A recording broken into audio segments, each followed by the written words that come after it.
Ito na ang pampawala sa topak ni Prof. Ang gumala. At nang away pa nga siya dyan. Wow, grabe naman yung outfit namin dito. Para kami niya ipaparapol sa Christmas party.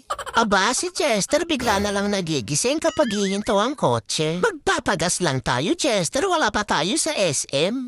Aba, kung hindi dahil sa akin, Chester, hindi ka na naman makakagala. Ang galing mo talaga, Prof. Buti na lang tinopak ka na naman. At least pati ikaw na pinabang sa topak ko. Bumalik nga kami dito sa may SM Marikina. Mabuti na lang walang traffic ngayon, hindi katulad nung nakaraan. Yung traffic na nangyari dito ay para ka na daw umuwi ng probinsya.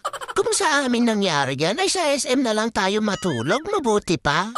Pagdating nga dito sa SM ay naggala-gala na kami. Sasakay ulit kami ng train kasi matagal-tagal na rin kaming hindi nakakasakay. Dito pa nga lang ay binabati na kami ng Merry Christmas. Paano kasi, Prof, ang laki ng katawan mo tapos may ribbon ka sa likod?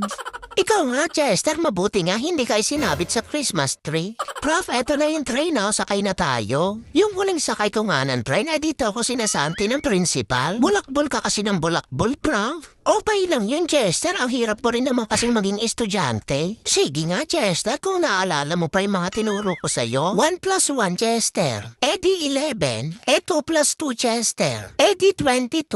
Tama, ang galing mo pa pala, Chester. Memorize mo pa yung mga tinuro ko sa'yo. Pagkatapos nga namin mag-train ay dito naman kami pumunta. Pag hinalogan ng tip ay gagalaw sila. Aba, mukhang may naiisip akong bagong racket, Chester. Oo nga, Prof, mukhang malakas ang bigayan dito. Kita mo, meron na din nagpa-picture sa atin. Teka lang, tip muna bago picture. Sayang, Chester, hindi mo nadala yung cup noodles mong baso. At dito naman nga kami pumunta sa malaking piano. Prof, bakit parang malungkot ka? Chester, malamig kasi yung Pasko ko ngayon, hindi ko pa nakikita yung para sa akin. Malay mo dito, Prof, nakita mo na. Sa kakahanap ko nga, ay iba ang nakita ko. Kaaway pala. Tama na, Prof, hindi na nga pumapalag sa'yo Dahil sa malamig ang Pasko kung ngayon ay painitin natin. Naku, Prof, baka mapundi ang ilaw.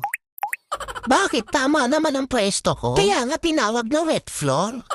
Halika, Chester, doon naman tayo. Tama na ang pananalamin mo at walang magbabago sa itsura mo. Prof, hindi na nga ako makaalis dito. Baka kasi mahulog ako. Sa paglalakad nga namin ay nakakita na naman ang kalaban. Chester, dalawa yan. Sa akin yung maliit, sa iyo yung malaki. Chester, ano bang tinitigdan mo dyan? Prof, babawiin ko kasi yung 50 ang hinulog natin. Chester, hindi dyan. Dito yun, Bilisan mo, sabay takbo. Nagmamadali ka naman, Prof. Hindi ko tuloy nakuha. At ayan nga lang ang mga ginawa namin ngayong araw. Buti, Chester, hindi ka nahuli ng gwardya at iiwanan talaga kita.